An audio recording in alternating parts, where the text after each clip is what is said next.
To save her brother from prison, she agreed to sell what she had sworn to keep for love. The billionaire wanted more than her body. He wanted control, surrender, and silence. If you enjoy love and romance stories, watch until the end. Subscribe to this channel and leave a comment saying where you are watching from. The March rain in Nashville carried the scent of wet earth and lost hopes. Emma Mitchell closed her eyes and let the cold drops touch her face as she walked down Magnolia Street, carrying a bag with used books she had bought at the fair. At 22, she had learned to find beauty in simple things, because the grand ones had always been denied to her. The two-room apartment she shared with Ryan was on the 4th floor of a building without an elevator in the Westwood neighborhood. It wasn't much, but it was theirs. Or at least it had been until 3 weeks ago, when life decided to crumble once more. Emma climbed the steps 2 at a time, eager to escape the cold that penetrated her thin coat. When she opened the door, she found Ryan sitting at the kitchen table, his head in his hands. Even from behind, she knew he was crying. At 25, her older brother still carried on his shoulders the weight of all the times he had disappointed himself and her. "Ryan?" Emma left the bag on the floor and approached slowly. "Did the lawyer call?" He raised his face and Emma felt her chest tighten. Ryan's eyes were red, but not from tears. It was that desperation she knew so well, that anxiety that made him tremble when things spiraled out of control. "Emma, I didn't do anything." His voice came out hoarse, broken. "I swear on our mother's grave. I swear on everything that's holy. I wasn't in that house when the robbery happened. I was at the NA meeting, you know that." She knew. Emma had personally taken Ryan to the Narcotics Anonymous meeting that night, as she did every Tuesday for the past 8 months.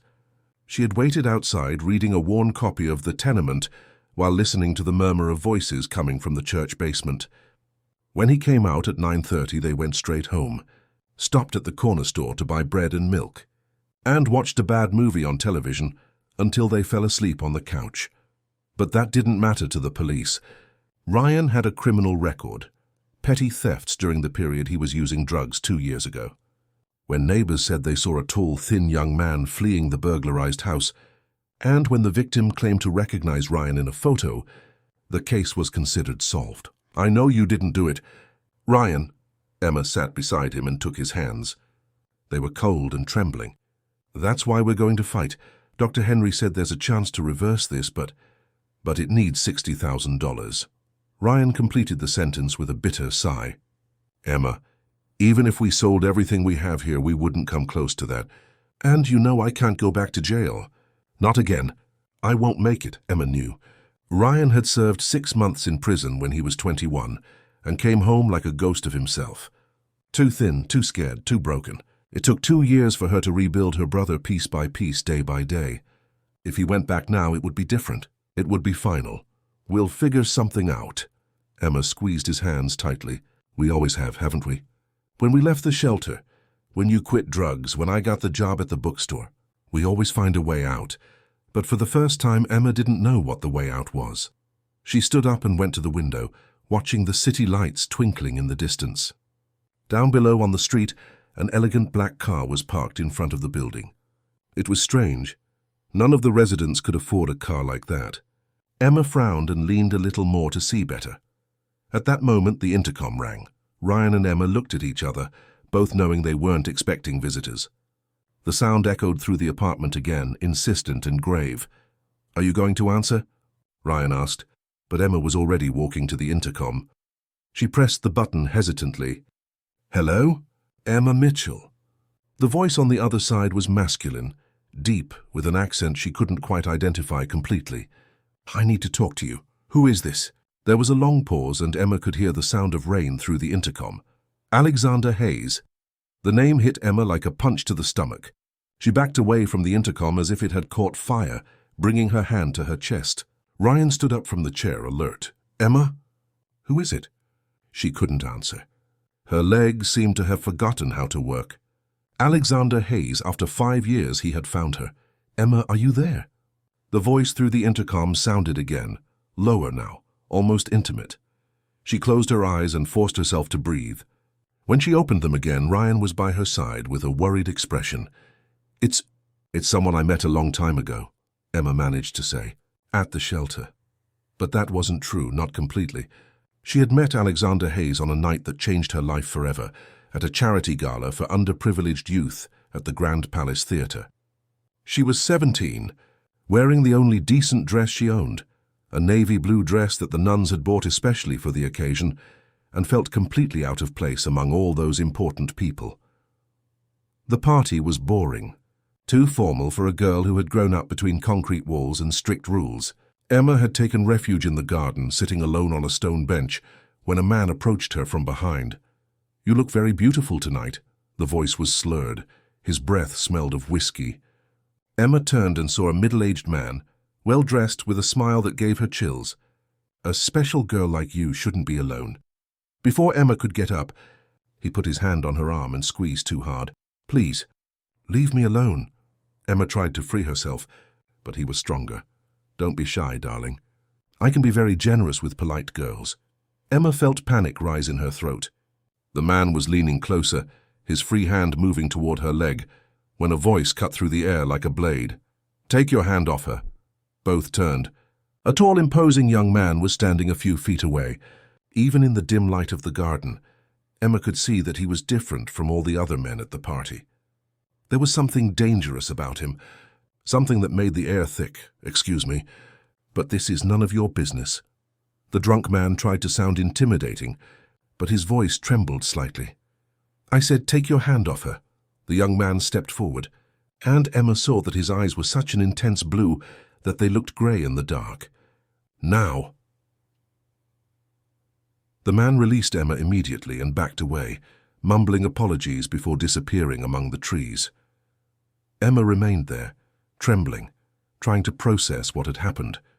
The man who had saved her approached slowly, as if she were a frightened animal that might run away at any moment.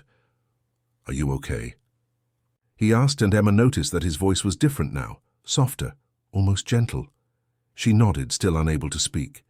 He extended his hand to her. "Alexander Hayes." Emma looked at his hand for a long moment before accepting. When their fingers touched, she felt an electric current run through her entire body. Emma Mitchell. They stood there for a moment, holding hands in the dark, and Emma felt that something fundamental had changed in her.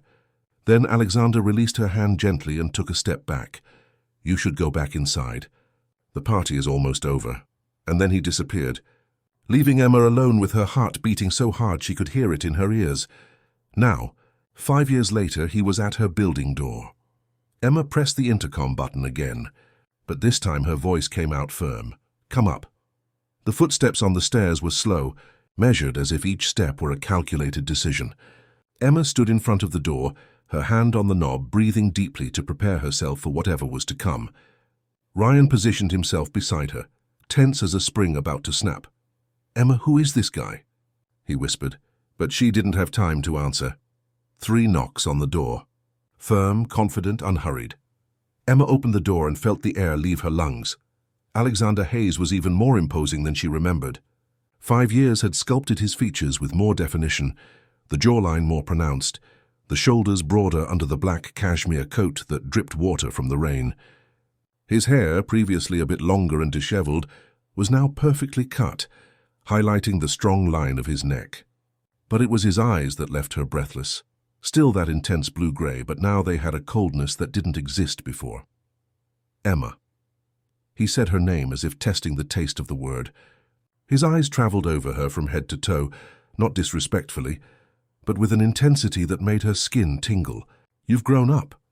She realized that she was still wearing the same simple clothes as always, faded jeans and a beige wool sweater that had seen better days.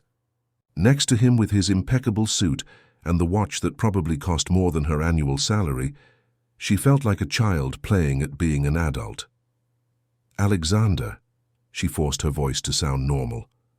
"What do you want?" He smiled, but it wasn't a warm smile. It was the smile of someone who knew exactly the value of each card in his hand. "May I come in?" "I have a proposal that might interest you." Ryan stepped forward, positioning himself slightly in front of Emma. "Look, man, I don't know who you are, but my sister doesn't need." Ryan Mitchell, 25 years old, arrested 3 weeks ago for aggravated robbery. Alexander interrupted without taking his eyes off Emma. "Trial set for next week."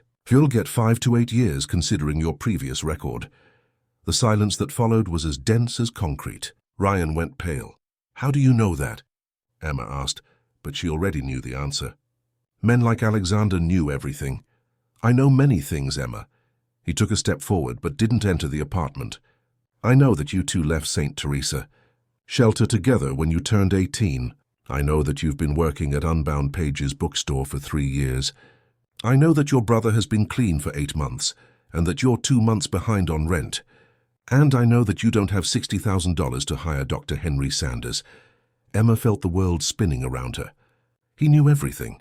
Everything. What do you want? She repeated the question, but this time her voice came out lower, almost a whisper.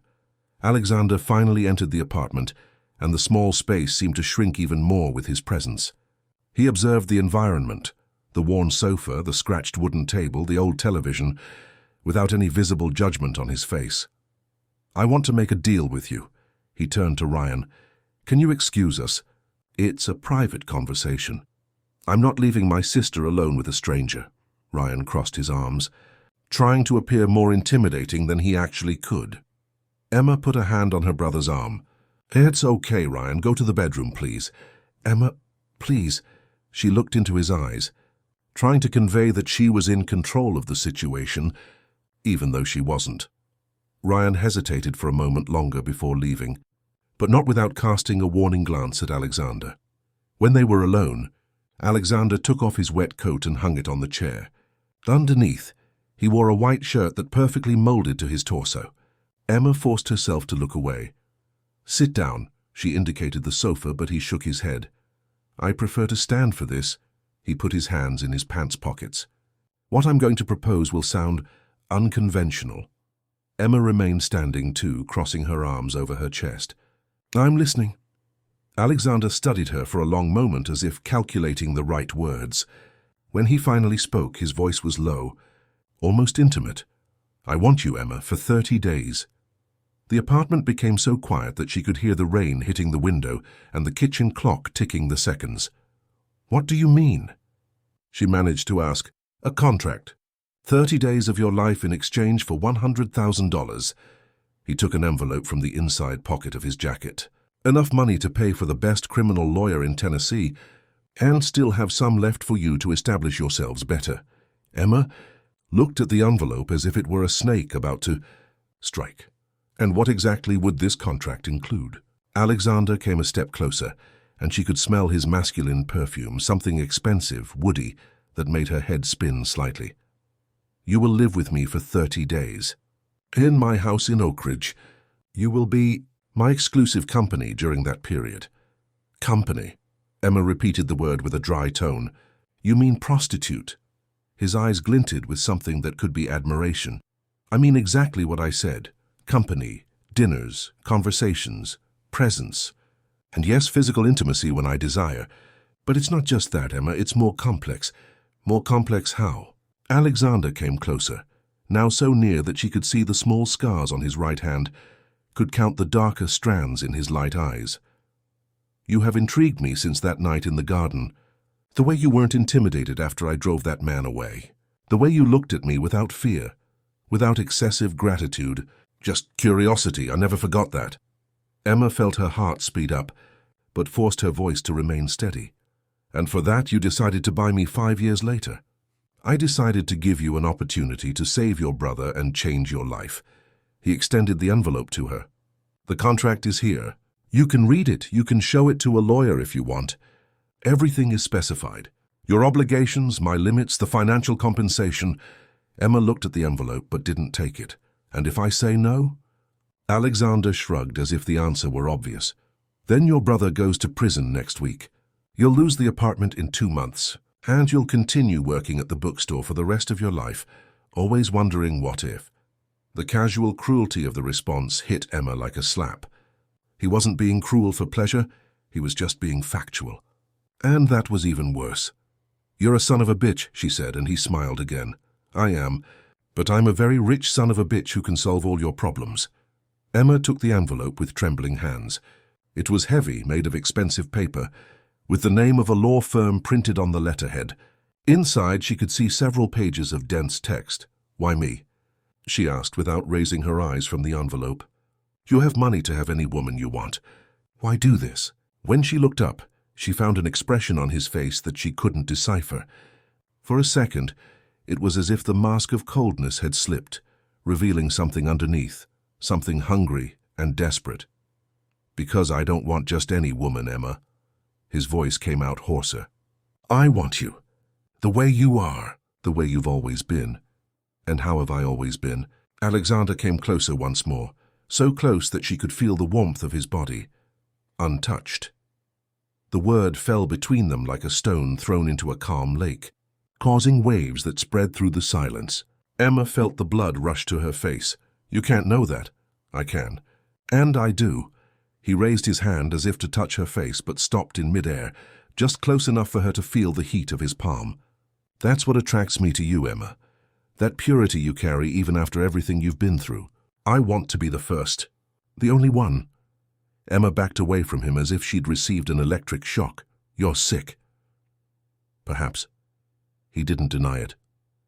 But I'm offering a solution to all your problems. All you need to do is sign. Emma looked at the envelope in her hands, then at the bedroom door where Ryan was waiting, probably hearing every word of the conversation. I need to think. You have until tomorrow at 6 in the evening. Alexander picked up his coat. After that, the offer expires. He walked to the door but stopped before leaving.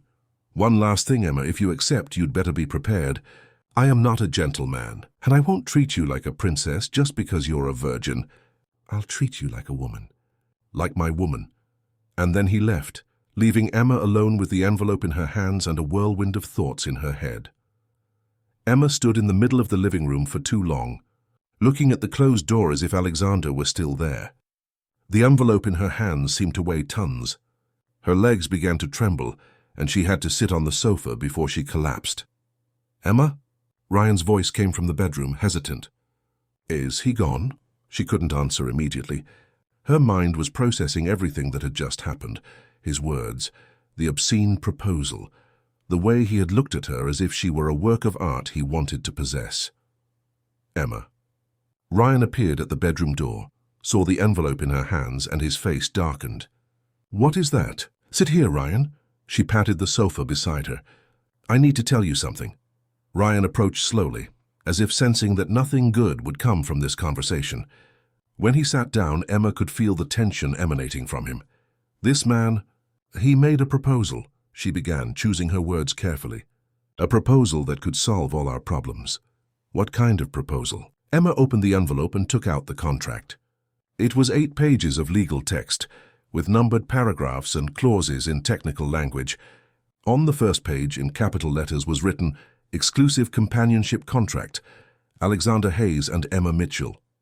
He wants to hire me, she said finally, for 30 days, in exchange for $100,000. Ryan's face went through various expressions, confusion, then understanding, then pure anger. Hire you for what? To be his whore? He got up from the sofa abruptly. Emma, tell me you're not seriously considering this. Ryan, listen. No. He started pacing back and forth in the small living room. This is insane. You can't be thinking of selling yourself to a stranger. He's not a stranger, Emma said softly. I told you about the charity gala? When I was 17 and that man tried to. Alexander was the one who saved me that night. Ryan stopped pacing and stared at her. So what? That doesn't change anything. Emma, you have to understand. Men like him don't make proposals like this out of kindness. He wants to use you and then discard you. Emma knew Ryan was right, but she also knew other things that he didn't. Read the contract with me. She extended the pages to him. Let's see exactly what he's proposing. Ryan hesitated, but ended up sitting beside her again. Together they began to decipher the legal text. The contract was detailed in a way that bordered on obsessive. It specified that Emma should reside at Alexander's property in Oak Ridge for exactly 30 consecutive days. During this period, she would be his exclusive companion, which included accompanying him to social events, dining with him every night, and being available for physical intimacy at the exclusive discretion of the contractor. There were clauses about clothing.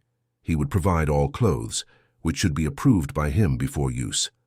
There were clauses about communication, She could speak with Ryan once a week by supervised video call. There were even clauses about food and exercise. She should maintain a balanced diet and do daily exercises to preserve her ideal physical condition. But there were also clauses that protected her. No physical violence would be tolerated. She could terminate the contract at any time, but would lose the payment. He would provide all necessary medical care, and at the end of the 30 days, besides the payment, she would receive a letter of a recommendation for any job she desired. "This is about power," Ryan said after they finished reading. "He wants to possess you completely. Emma, this isn't a job, it's modern slavery."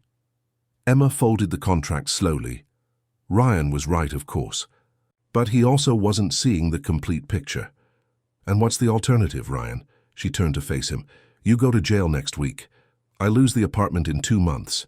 I'll work at the bookstore earning minimum wage for the rest of my life. Always struggling to survive. Always afraid of the next problem that life throws in our face. I prefer that to seeing you humiliate yourself for a perverted rich guy." The anger in Ryan's voice made Emma recoil slightly. She had never seen him so upset. "You prefer, but what about me?" Her voice came out louder than she intended. "What if I don't want to live like this anymore? What if I'm tired of always choosing between paying the electric bill or buying decent food? What if I want an opportunity to have something more in life?" "This isn't an opportunity, Emma. It's prostitution." "So what?" The words came out before she could stop them. "So what if it is? At least it would be well-paid prostitution, with a man who won't hurt me and with a fixed term. It's not like I'm saving my virginity for a great love that may never appear." Ryan was silent, looking at her as if he didn't recognize her. "You can't be serious." Emma got up and went to the window. Outside, the rain had stopped, but the sky was still grey and heavy. In the reflection of the glass, she could see her tired face, the eyes that carried too much weight for a woman of 22. "You know what the truth is, Ryan. I've never had a choice in my life, never.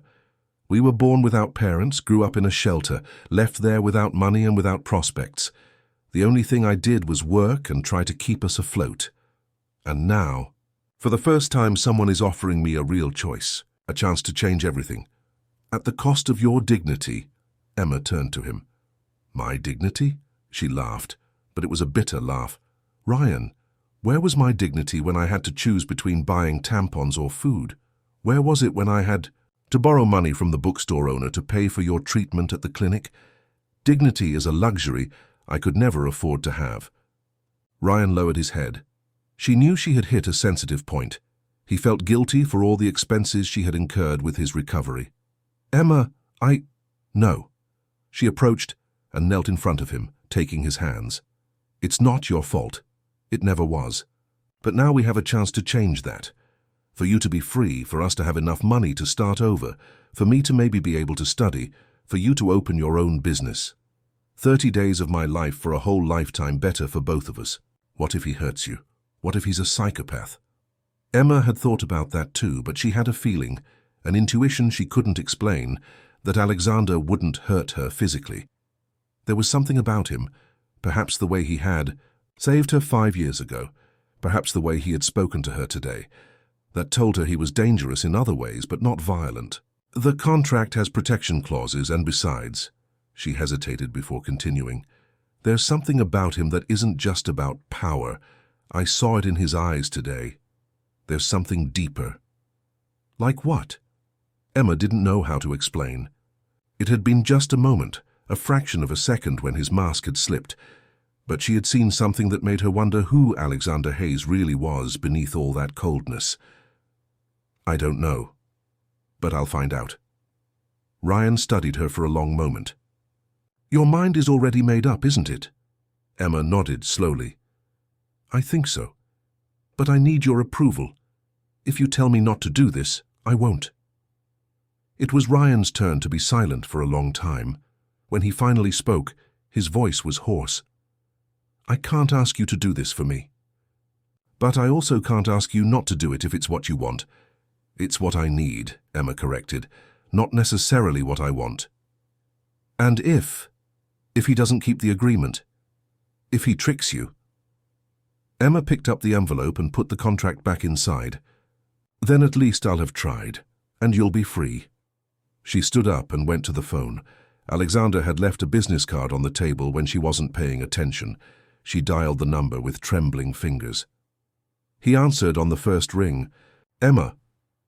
"I accept." The words came out before she could regret them. "But I have conditions." There was a pause on the other end. "I'm listening." "I want the money to be transferred to the lawyer's account before I leave home. I want a copy of the contract notarized. And I want your word that Ryan will be safe while I'm away." "Done." The response came without hesitation. "I'll come to pick you up tomorrow at 7 in the morning." "That early?" "The sooner we start, the sooner we'll finish, Emma." There was something in the way he said her name that sent a shiver down her spine. "All right. One last thing," his voice got lower, almost intimate. "Wear something comfortable for travel. The trip to Oak Ridge is long." And he hung up, leaving Emma with the phone in her hand and the feeling that she had just signed her own death sentence. Or liberation. Emma woke up before the alarm went off.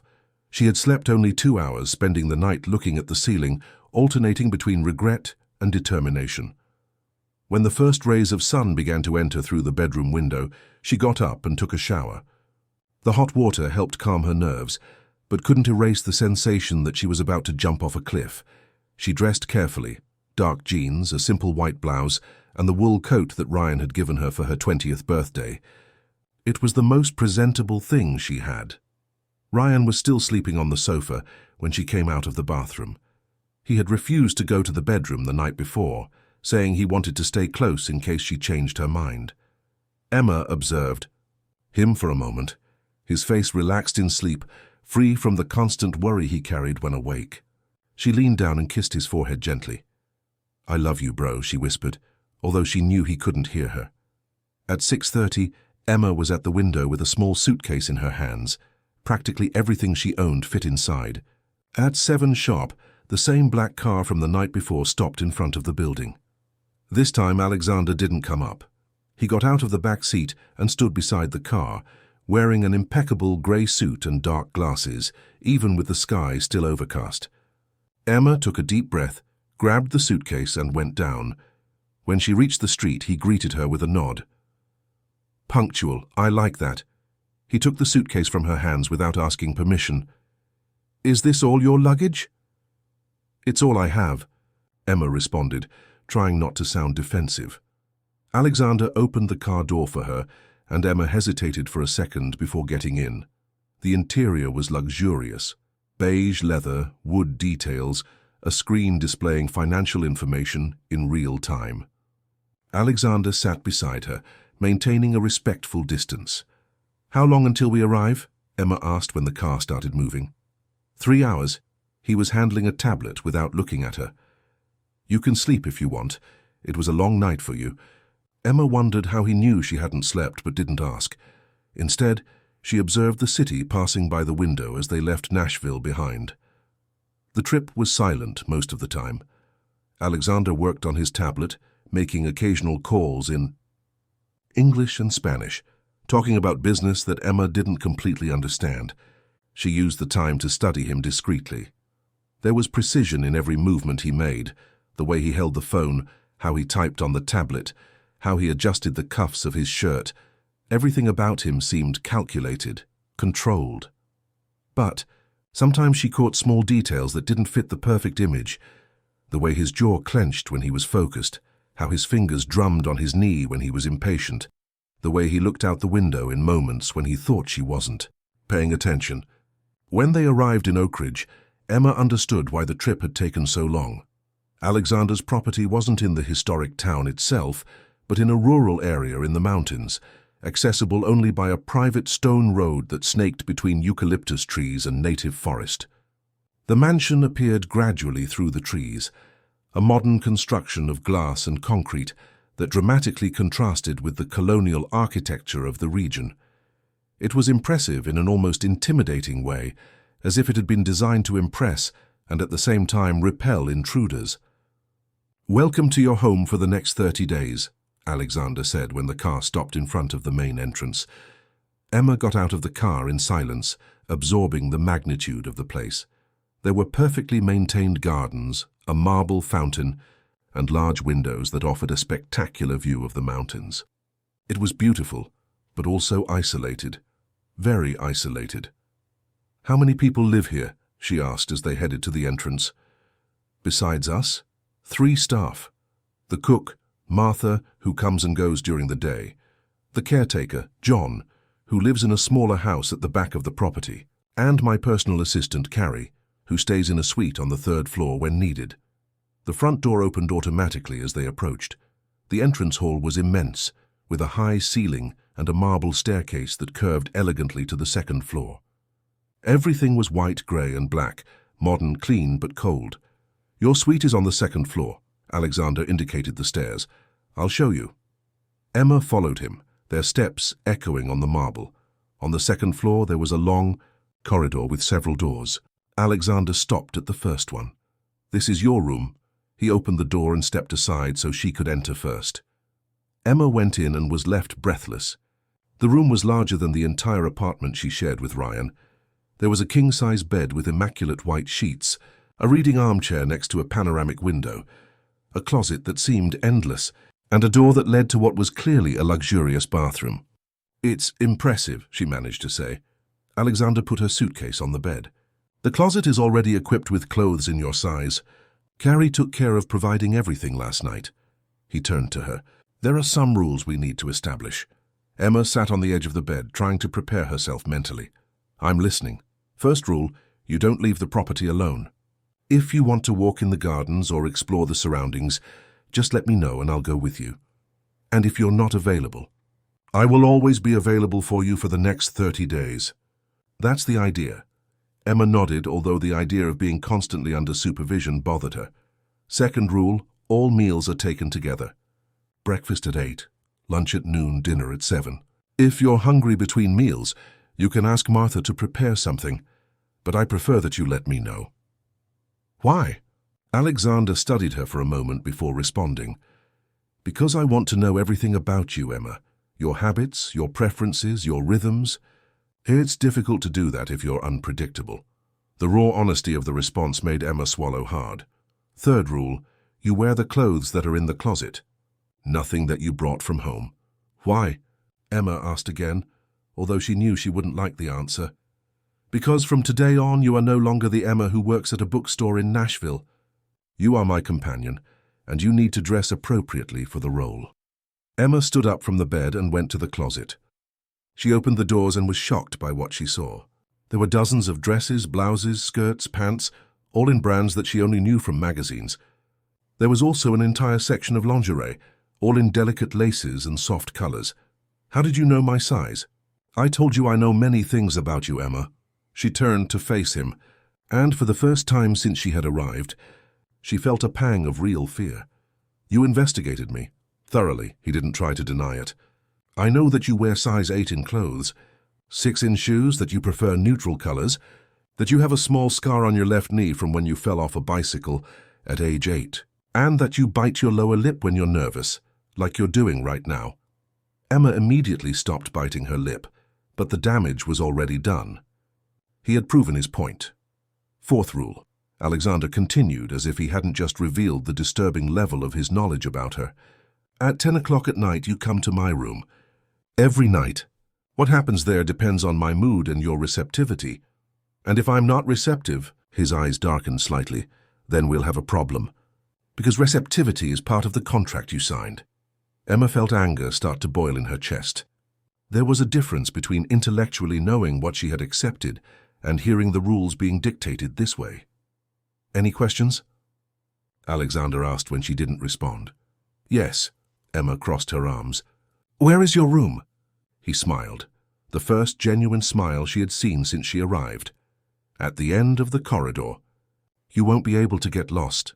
And if I want to leave before the 30 days, the smile disappeared. You can leave at any time. But you don't take anything. No money, no clothes, no recommendation. And your brother goes back to jail." Emma nodded, although every fiber of her being was screaming for her to run. "Anything else?" Alexander approached her, stopping only when he was close enough for her to feel the heat of his body. "Yes, something very important." His voice became lower, almost a whisper. "I am not a monster, Emma. I won't hurt you physically. I won't force you to do anything that is genuinely harmful. But I also won't pretend that this is something romantic or gentle. I want you, and for the next 30 days I will have you. On my terms." He walked away and headed to the door. "Rest a little. Dinner is in 2 hours." After he left, Emma sat on the bed and put her face in her hands. For the first time since she had made the decision, she wondered if she hadn't committed the biggest mistake of her life. But when she thought of Ryan, when she imagined him free and safe, she found strength to get up and start preparing for what lay ahead. 30 days. She could endure anything for 30 days. Emma spent 2 hours exploring her room like a prisoner, exploring her cell. She tested the firmness of the bed, examined each piece in the closet, took a long bath in the marble tub that could fit 3 people. Everything was perfect, expensive, impersonal, like a 5-star hotel where no one really lived. At 7 o'clock, someone knocked on the door. Emma opened it and found a middle-aged woman, short and plump, with a maternal smile that contrasted with the formality of the white uniform she wore. "Good evening. Ms. Emma, I'm Martha, the cook. Mr. Alexander asked me to tell you that dinner will be served in 5 minutes." "Thank you." "Martha," Emma tried to smile back. "Where is the dining room?" "Down the stairs and to the right. It's the room with the glass doors." Emma had chosen a navy blue dress from the closet, conservative enough not to feel uncomfortable, but elegant enough to meet Alexander's standards. When she arrived at the dining room, he was already there, seated at the head of a long table that could easily accommodate 12 people. He had exchanged the suit for a white shirt, with the sleeves rolled up to the elbows and black dress pants. Without the jacket, Emma could better see the definition of his arms, the way the shirt molded to his broad chest. She forced herself to look away. "You look beautiful." He stood up and pulled out the chair beside him, not at the other end of the table, but very close to him. "That dress is perfect on you." "Thank you." Emma sat down, aware of how he observed her every movement. "The house is impressive. Did you design it yourself?" "No, it was my father." Alexander poured wine into 2 glasses, an expensive red that Emma could tell from the aroma. "He built this house as a refuge from the city. Ironically, he spent more time here in the last years of his life than in the apartment in Chicago." Emma accepted the glass, although she rarely drank alcohol. "Did he die a long time ago?" 3 years ago." Alexander took a sip of the wine. "Massive heart attack at 62. He was swimming in the pool when it happened." There was something in the way he said it, very factual, very controlled, that made Emma suspect that the relationship between father and son had not been simple. Martha appeared with the first course, a pumpkin and ginger soup that smelled delicious. Emma realized that she was starving. She hadn't eaten anything since the night before. "Tell me about the bookstores," Alexander said as they ate. "Do you like working there?" "I do." Emma tasted the soup and had to suppress a moan of pleasure. It was the most delicious thing she had tasted in months. "It's small, but it has a loyal clientele. Lots of college students, some local writers. The owner, Mr. Anthony, lets me read all the books I want during the lunch hour." "And what do you like to read?" Emma hesitated. Her literary tastes had always been a source of embarrassment for her. Too romantic, too fantastical for someone who lived such a harsh reality. "A bit of everything," she responded vaguely. Alexander studied her for a moment, and Emma had the feeling that he knew exactly what kind of books she read. "Liar," he said softly. "You read romance. Preferably the dramatic ones, where the heroine suffers a lot before winning the love of the complicated hero." Emma almost choked on the soup. "How do you—" "Because I know what kind of woman you are, Emma. A dreamer, an incorrigible romantic, no matter how much you try to hide it under that practical facade." He leaned slightly toward her. "That's why you're here, isn't it? Because part of you wants to live one of those impossible stories." "I'm here for the money," Emma responded, but her voice came out less convinced than she would have liked. "Of course you are." His smile was almost predatory. "Tell yourself that as many times as you want." Martha brought the main course, grilled salmon with vegetables that looked like works of art. Emma ate in silence, processing the conversation. There was something deeply disturbing about the way Alexander seemed to know her better than she knew herself. "Can I ask a question?" Emma said when they finished eating. "You may." Why do you live alone in a house this size? It's a lot of space for just one person." Alexander's expression changed subtly. For a second, Emma saw something that could be sadness passing through his eyes. "I didn't always live alone here," he said finally. "Your family, not my family," he interrupted, taking a long sip of wine. "But there was someone, a woman who lived here with me." Emma felt something strange twisting in her stomach. Jealousy? Impossible. She barely knew this man. What happened to her? Alexander was silent for so long that Emma thought he wasn't going to answer. When he finally spoke, his voice was so low that she had to lean in to hear. "She left me." There was so much weight in those 3 words that Emma felt a tightness in her chest. For the first time she was seeing Alexander, not as the controlling man who had brought her there, but as someone who had his own wounds. "I'm sorry," she said softly. "Don't be."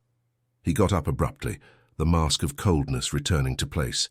"You're not here to do therapy on me. You're here to keep me company." The abrupt change of mood left Emma dizzy. It was as if she had been talking to 2 different people, the vulnerable man who had admitted to loneliness, and the controller who had established the rules earlier. "It's late." Alexander looked at the clock. "You must be tired from the trip." Emma looked at her own watch. It was only 8:30 at night. "Actually, you must be tired," he repeated, and Emma understood that it wasn't an observation, it was a disguised order. "Go rest. Tomorrow will be a long day." Emma stood up, confused by the sudden change in the dynamics between them. "Good night, then." "Good night." "Emma?"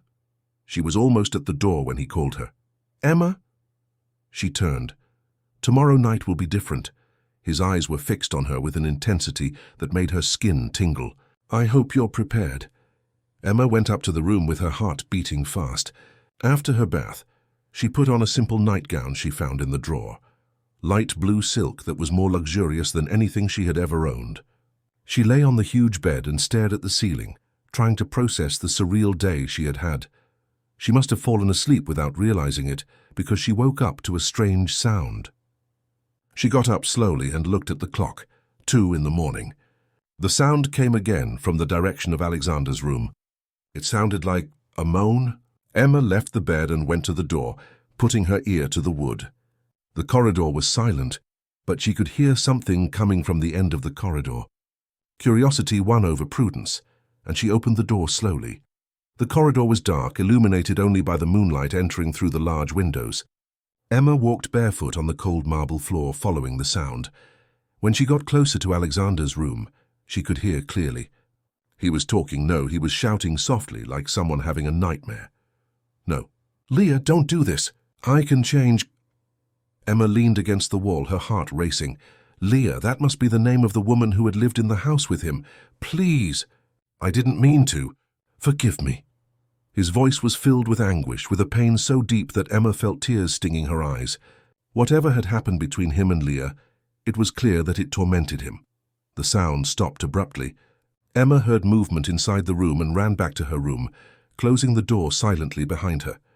She lay in bed with her heart still racing, processing what she had just heard. Alexander Hayes, the man who seemed to have total control over everything in life, was being destroyed by nightmares. For the first time since she arrived, Emma wondered if she was the only prisoner in that luxurious house. The next day, during breakfast, Alexander was back to his controlled persona. He wore an impeccable grey suit, perfectly combed hair, no sign of the tormented man she had heard during the night. "Did you sleep well?" he asked while Martha served eggs Benedict and coffee. "Yes," Emma lied. "And you?" For a fraction of a second she saw something passing through his eyes. Surprise. "Suspicion?" "As always," he replied, but Emma noticed that his hands trembled slightly as he picked up the coffee cup. "What will we do today?" she asked, trying to sound casual. "I have some calls to make this morning. In the afternoon I thought we could walk through the gardens. At night," he paused, his eyes meeting hers, "at night we will fulfill what was agreed upon." Emma swallowed hard but forced herself to maintain eye contact. "I understand." "Do you really?" He leaned toward her. "Because after tonight, Emma, there will be no going back. You will be completely mine." The way he said it, possessive, definitive, should have scared her. And it did. But it also awakened something in her that she didn't want to admit, something that dangerously resembled anticipation. The day passed too slowly and too quickly at the same time. Emma spent the morning exploring the mansion's library, an immense room with floor-to-ceiling shelves filled with first editions and rare books. She found an entire section dedicated to contemporary American literature and lost herself for hours among pages that spoke of impossible loves and intertwined destinies. Alexander appeared shortly after lunch, wearing casual clothes for the first time since she had met him. A navy blue polo shirt and jeans that made him look younger, more accessible. But there was something tense in his posture, as if he were preparing for something important. "Ready to see the gardens?" he asked, extending his hand to her. Emma looked at his hand for a moment before accepting it. His fingers were long, strong, and when they closed around hers, they sent a current of electricity up her arm. The gardens were even more impressive up close. There were stone paths that wound between perfectly maintained rose bushes, a small lake with golden koi fish, and gazebos strategically positioned to take advantage of the mountain view. Everything was beautiful, but with an artificial beauty, as if it had been designed to impress rather than to be lived in. "It's very beautiful," Emma said as they walked, "but it must take a lot of work to maintain all this. John takes care of most of it. He's worked here for 15 years. Alexander stopped beside the lake and released her hand. Actually, he knew Leah better than anyone. It was the first time he had mentioned her name voluntarily. Emma felt her stomach tighten. "Were you together for a long time?" Alexander picked up a small stone and threw it in the water, watching the concentric circles spread. 2 years. She lived here for 2 years. "And did she like it here?" Alexander laughed, but it was a bitter sound without humor. At first, Leah loved the gardens, especially the rose bushes. She would spend hours tending to them, saying they were the most beautiful flowers she had ever seen. He threw another stone with more force this time. Then she started calling it a golden cage. Emma could hear the pain behind his words, but there was also something else. Guilt, perhaps. "What happened?" Alexander turned to her, and Emma saw that his eyes were darker than usual. She realized that I didn't know how to love without possessing. That for me, love and control were the same thing. He took a step toward her. "It's a lesson that I apparently didn't learn." Emma's heart accelerated. There was something dangerous in the air, an energy that made her nerves vibrate. "Alexander, do you know why I chose you, Emma?" He interrupted, taking another step. Now he was close enough that she could see the small lines around his eyes. "Why, among all the women in the world, I specifically came after you." Emma shook her head, although she had her suspicions. "Because you remind me of her. The way you hold books, how you bite your lip when you're nervous, how your eyes shine when you're angry." His voice became lower, almost a whisper. "You both have that same quiet strength, that dignity that doesn't break even when everything else is crumbling." Emma felt a shiver run down her spine. "You're trying to use me to replace her." "No," the response came too quickly to be true. "You are different, stronger than her." Leah broke in the end. "You won't break. How can you be so sure?" Alexander raised his hand and touched her face delicately, as if she were made of glass. "Because you've already survived things worse than me." His touch was gentle, almost reverent, but Emma could feel the contained strength behind it. It was like being touched by a storm pretending to be a breeze. "Alexander, Shh." He passed his thumb over her lips. "Tonight, Emma.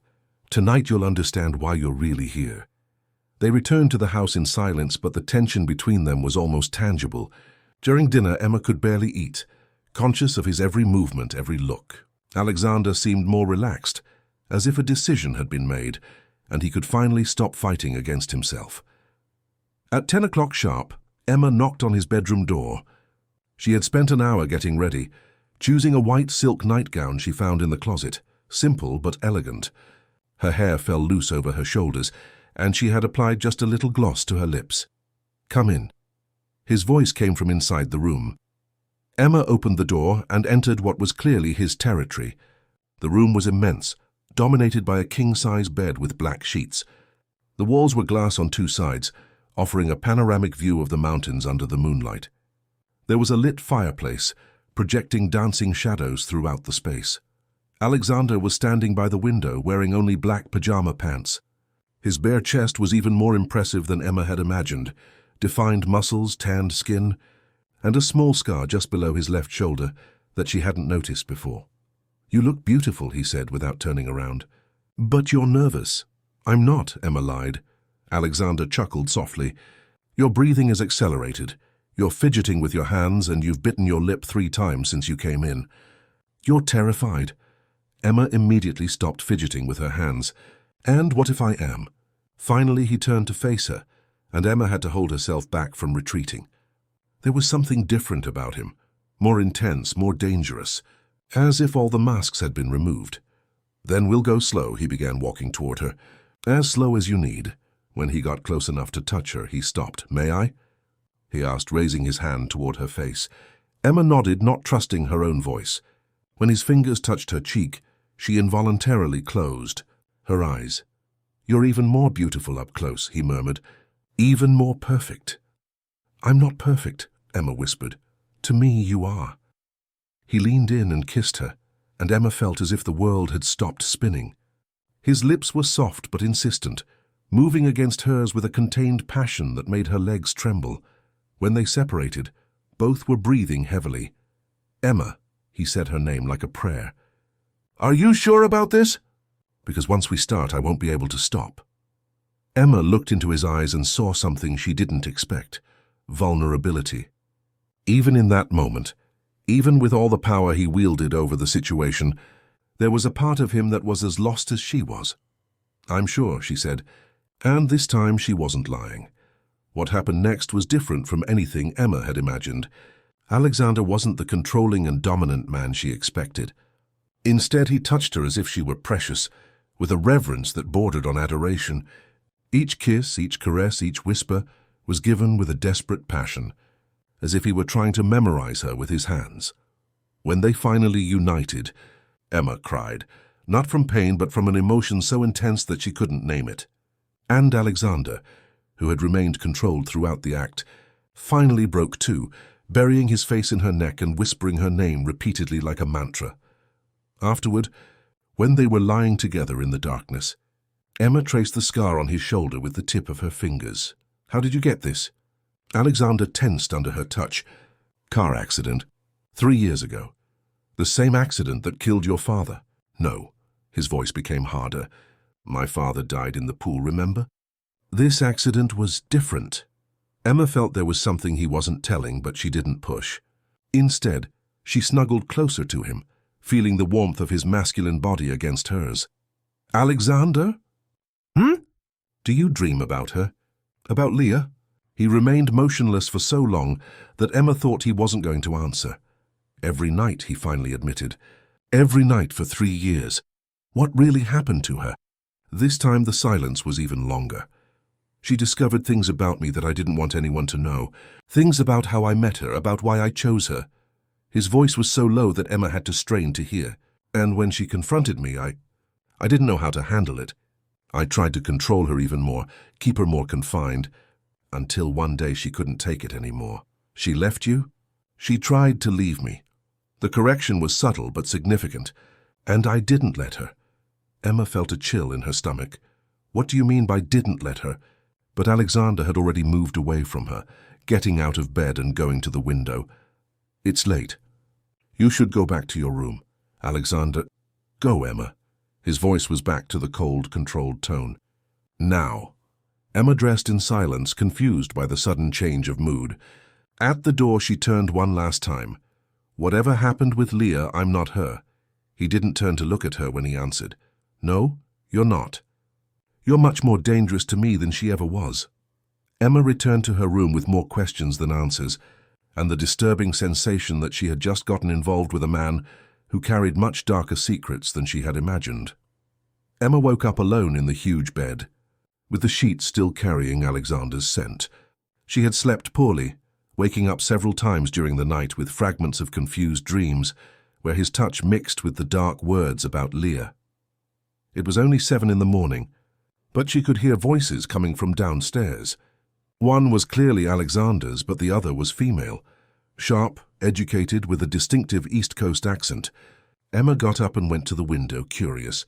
In the garden, She could see Alexander walking beside a tall, elegant woman wearing an impeccable white tailored suit and heels that made no sense for a morning walk. Even from a distance, Emma could perceive there was an intimacy between them, not romantic but familiar, like two people who had known each other for a long time. Emma showered quickly and dressed in a light green dress from the closet.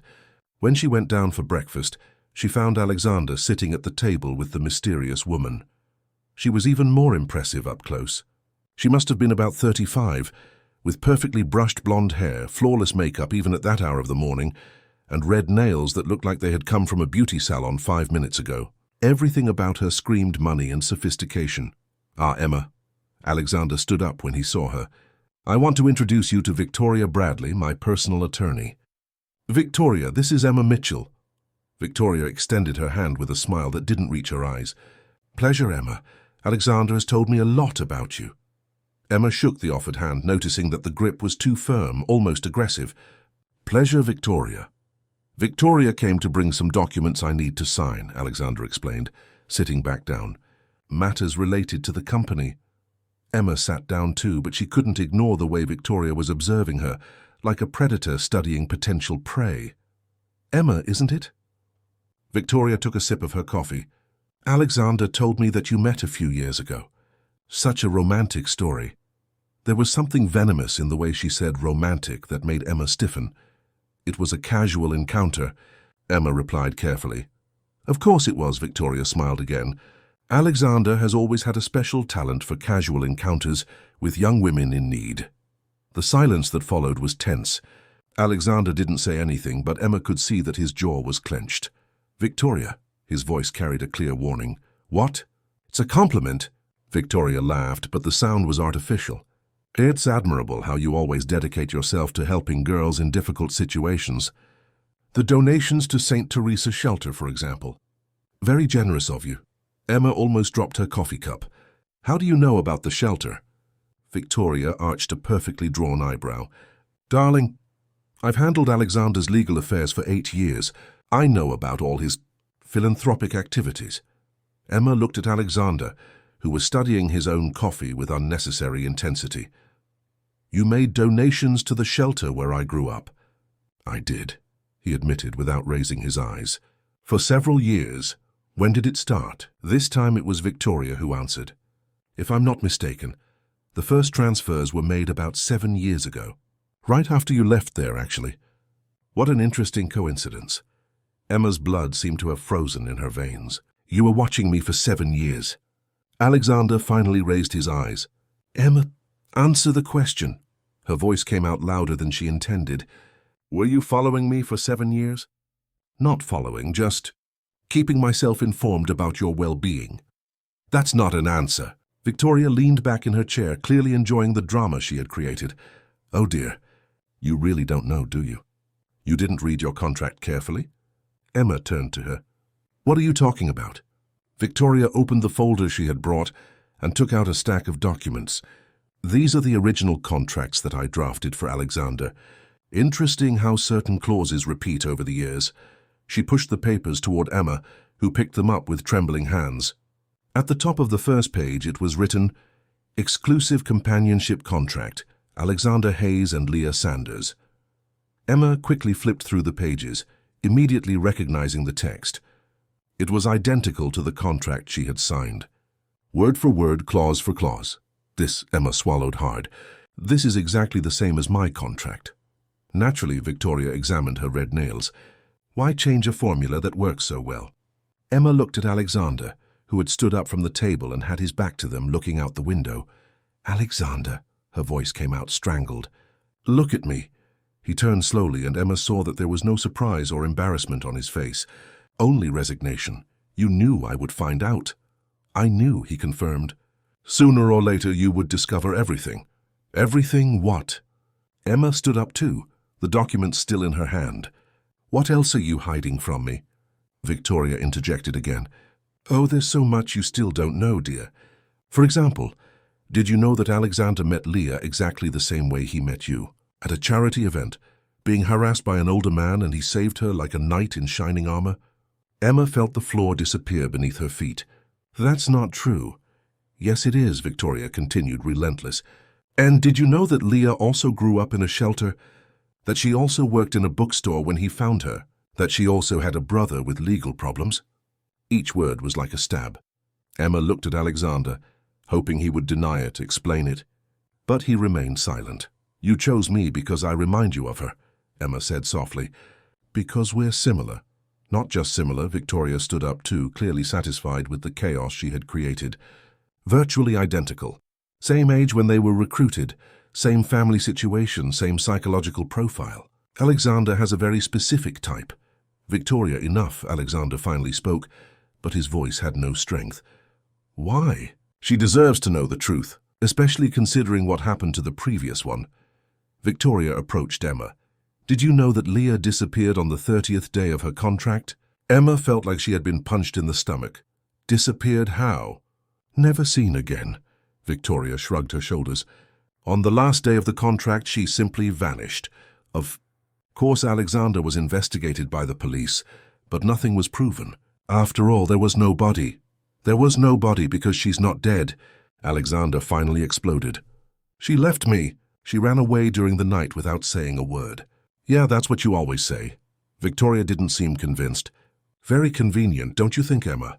The previous woman simply disappeared and now you're here. Living the same situation, with the same contract, under the same circumstances. Emma sat down heavily in the chair, trying to process everything she had just discovered. She felt nauseated, betrayed, completely lost. Why are you telling me this? Emma asked Victoria. Because I like you, Victoria smiled, but there was coldness in her eyes. And because I think you should know what you're getting into before it's too late. Emma looked at Alexander, who had approached her. Emma, I can explain. No, she stood up abruptly. I don't want to hear your explanations right now. She left the dining room almost running, went up the stairs and locked herself in her room. She sat on the edge of the bed and finally allowed the tears to come. She had been a fool. A complete idiot. Alexander hadn't chosen her for who she was, but for who she resembled. There was nothing special about her. She was just a substitute, a second option to fill the void left by another woman. And that other woman had disappeared on the 30th day of the contract. Emma counted mentally. Today was the 8th day. 22 days remained. 22 days to discover what had really happened to Leah Sanders, and 22 days to decide if she wanted to risk having the same fate. A soft knock on the door interrupted her thoughts. Emma? It was Alexander's voice. Please let me explain. Go away, she replied without opening the door. Emma, I know you're hurt, but I said go away. There was a long silence, then the sound of footsteps moving away. Emma lay down on the bed and looked at the ceiling, trying to think clearly. There were two options. She could leave immediately, lose the money and watch Ryan go to jail, or she could stay and try to discover the truth about Alexander and Leah. The first option was the safest. The second was the most dangerous, but for the first time in her life, Emma chose danger. If Alexander wanted to play psychological games, she was ready to play too. And this time she would dictate some of the rules. The following days were a silent psychological war. Emma began to observe Alexander as he had observed her, studying each gesture, each mood change, looking for clues about what had really happened to Leah. During the day, she was cordial but distant. At night, she fulfilled her contract obligations, but without the passion of the first encounters. Alexander seemed to be falling apart bit by bit. Emma caught him several times looking at her with an expression of barely disguised despair, as if he were watching something precious slipping through his fingers. The nightly nightmares intensified. She could hear him screaming Leah's name practically every night. On the 15th day, Emma made a decision. In the evening, after the usual silent dinner, she didn't go to his room as usual. Instead, she went to the library and stayed reading until late. When Alexander found her, it was already past midnight. He was wearing only his pajama pants, his hair disheveled, his eyes red with fatigue. "Why didn't you come?" he asked, stopping at the library door. Emma didn't raise her eyes from the book. "I was busy." "Emma," he approached but stopped halfway when she finally looked at him. "What do you want from me?" "The truth." The response came without hesitation. "I want to know exactly what happened to Leah. Not your edited versions or half-truths. The complete truth. Alexander sat in the armchair across from hers, running his hands through his hair. You won't like what you hear. Probably not. But I deserve to know. Alexander was silent for a long moment, organizing his thoughts. Leah discovered the donations to the shelter where you grew up. She discovered that I'd been watching you for years, collecting information about your life. When she confronted me, I confessed that I had planned everything from the beginning. Emma felt her stomach turn. Planned what? The encounter in the garden that night wasn't a coincidence. I knew you would be there, knew that man would try something. I was waiting for the right opportunity to intervene. The revelation hit Emma like a slap. You orchestrated my rescue. Yes, and Leah realized that you had been my obsession all along, that she had been just an imperfect substitute while I waited for you to get older. Emma closed the book forcefully. You're sick, I know. Alexander leaned forward, resting his elbows on his knees. Leah said the same thing. She said I was a predator, that I had destroyed her life for a fantasy. And she was right. What did she do when she found out? She tried to leave me. On the night of the 29th day, she packed her bags and tried to leave. I didn't let her. Emma's blood froze. Did you hurt her? Not physically, but I took the car keys, locked the property gates, cut the phone lines. I said I wouldn't let her abandon me like everyone else had done. My God, Alexander. She was locked up with me for 3 days. 3 days where I begged, shouted, tried to convince her to stay. In the end, I promised I would let her go if she spent one more night with me. One last night. Emma could see tears in his eyes now. And then she accepted. We were together one more time. I fell asleep beside her thinking that maybe we had a chance. When I woke up in the morning, she had vanished. She left just a note saying she never wanted to see me again in her life. And you never heard from her again? Never. For 3 years I haven't known if she's alive or dead, happy or destroyed. And the guilt is killing me slowly. Emma stood up and went to the window, processing everything she had just heard. Alexander wasn't a murderer, but he had been a jailer. He had imprisoned a woman against her will out of obsession. Why tell me this now? She asked without turning around. Because you deserve to know what kind of monster shared your bed. Emma turned to face him. Do you think you're a monster? I know I am. Then why did you do this to me? Why repeat the same pattern? Alexander stood up too, approaching her slowly. Because I'm sick, Emma. Because I see a strong, independent woman and immediately want to possess her, control her, make her mine in every possible way. It's as if I don't know how to love without destroying. Emma studied his face for a long moment. She saw the emotional scars, the mistakes of the past, the desperate need for redemption. But she also saw true love. Imperfect, complicated, but real. You've changed, she said finally. You changed me, he responded. For the first time in my life, I love someone more than I love having control. Emma approached him slowly. If we're going to try this, it has to be my way. No contracts, no rules, no power games. Just 2 adults trying to figure out how to love without hurting each other. Your way, he agreed immediately. And if I say I need time? I'll wait. And if I say I'm still angry with you? I understand. Emma smiled for the first time in weeks. And if I say that despite everything I'm still in love with you? Alexander closed his eyes as if feeling physical pain. Then I'll spend the rest of my life trying to deserve that love. Emma came closer and gently kissed his lips. It's not about deserving, Alexander. It's about choosing. And I choose you.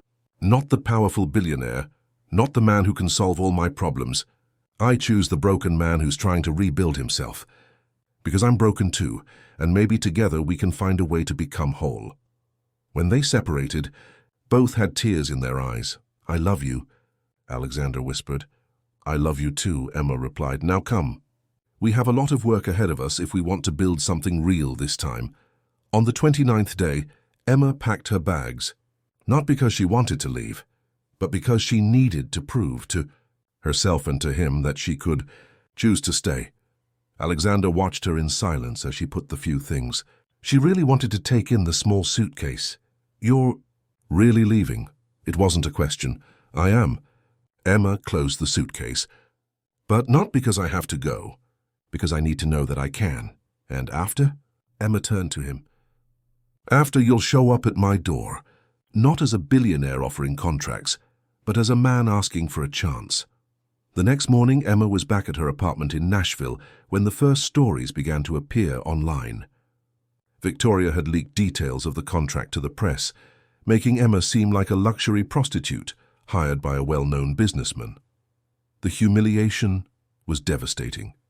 Ryan lost his job, Emma was fired from the bookstore, and both became targets of cruel comments on social media. For 3 weeks, Alexander completely disappeared. When he finally appeared at the apartment door, he didn't bring flowers or expensive gifts. He brought documents. What is this? Emma asked, taking the papers. Transfer of assets. 50% of my fortune has been allocated to a foundation supporting victims of institutional violence. You're the lifetime president. Emma looked at the documents, incredulous. Alexander, I can't accept this. It's not a gift, he said softly. It's restitution. For everything I did, for all the lives I directly or indirectly destroyed. And what do you want in return? Alexander looked into her eyes, and Emma saw that all the arrogance, all the control had disappeared. What remained was just a vulnerable and passionate man.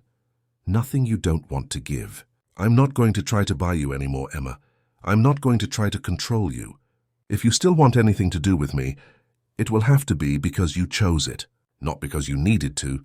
Emma studied his face for a long moment. She saw the emotional scars, the past mistakes, the desperate need for redemption. But she also saw true love, imperfect, complicated, but real. You've changed, she finally said. You changed me, he replied. For the first time in my life, I love someone more than I love having control. Emma approached him slowly. If we're going to try this, it has to be my way. No contracts, no rules, no power games. Just two adults trying to figure out how to love without hurting each other. Your way, he agreed immediately. And if I say I need time, I'll wait. And if I say I'm still angry with you, I understand. Emma smiled for the first time in weeks. And if I say that despite everything, I'm still in love with you. Alexander closed his eyes as if feeling physical pain. Then I'll spend the rest of my life trying to deserve that love. Emma came closer and gently kissed his lips. It's not about deserving. Alexander, it's about choosing. And I choose you. Not the powerful billionaire. Not the man who can solve all my problems. I choose the broken man who's trying to rebuild himself. Because I'm broken too, and maybe together we can find a way to become whole. When they separated, both had tears in their eyes. I love you, Alexander whispered. I love you too, Emma replied. Now come. We have a lot of work ahead of us if we want to build something real this time. And for the first time in their lives, both Emma and Alexander